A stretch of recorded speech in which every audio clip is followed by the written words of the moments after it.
নমস্কাৰ prime time বাতৰিলৈ স্বাগতম ষ্টুডিঅ'ত মই পূজা আহিছো প্ৰথমটো খবৰলৈ উত্তৰ পূবত আজি অংশগ্ৰহণ কৰিবলৈ আহিছিল গৃহমন্ত্ৰী অমিত শাহ আৰু অৰুণাচলৰ ৩৬ সংখ্যক প্ৰতিষ্ঠা দিৱসৰ উপলক্ষে আজি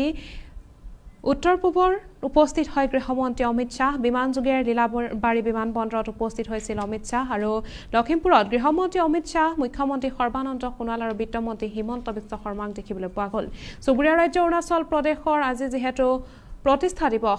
দিৱসৰ বাবে ভাগ লবৰ বাবে লীলাবাৰী বিমানকোঠত কেন্দ্ৰীয় গৃহমন্ত্ৰীগৰাকীক বিশেষ বিমানযোগে আহি উপস্থিত হোৱাৰ পাছৰ দৃশ্যাংশয়া এনেদৰে বিশেষ বিমানযোগে লখিমপুৰৰ লীলাবাৰী বিমানবন্দৰত উপস্থিত হোৱাৰ পাছতেই গৃহমন্ত্ৰীগৰাকীক উষ্ম আদৰণি জনাই মুখ্যমন্ত্ৰী সৰ্বানন্দ সোণোৱাল আৰু বিত্তমন্ত্ৰী হিমন্ত বিশ্ব শৰ্মাৰ লগতে দলীয় নেতৃবৃন্দই আৰু লগতে হেলিকপ্টাৰ যোগেৰে ইটানগৰ অভিমুখে ৰাওনা হোৱাৰ পাছতেই অৰুণাচলৰ যি প্ৰতিষ্ঠা দিৱস সেই প্ৰতিষ্ঠা দিৱসত অংশগ্ৰহণ কৰা পৰিলক্ষিত হয় গৃহমন্ত্ৰী অমিত শাহে আৰু যেহেতু আজি অৰুণাচলৰ ৩৬ সংখ্যক প্ৰতিষ্ঠা দিৱস অৰুণাচলৰ ৩৬ সংখ্যক প্ৰতিষ্ঠা দিৱসত আজি অংশগ্ৰহণ কৰিবৰ বাবে আহে গৃহমন্ত্ৰী অমিত শাহ আৰু লীলাবাৰী বিমানবন্দৰত উপস্থিত হোৱাৰ দৃশ্যাংশ দিনৰ ভাগত এনেদৰে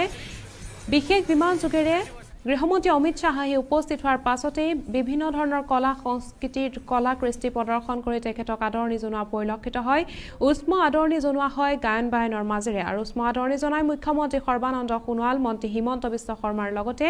দলীয় নেতৃবৃন্দই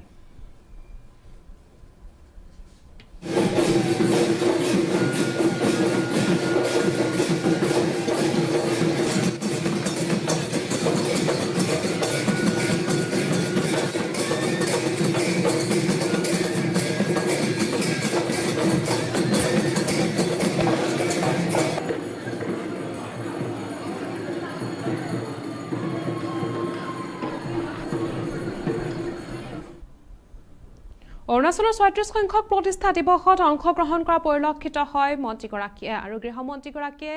অংশগ্ৰহণ কৰে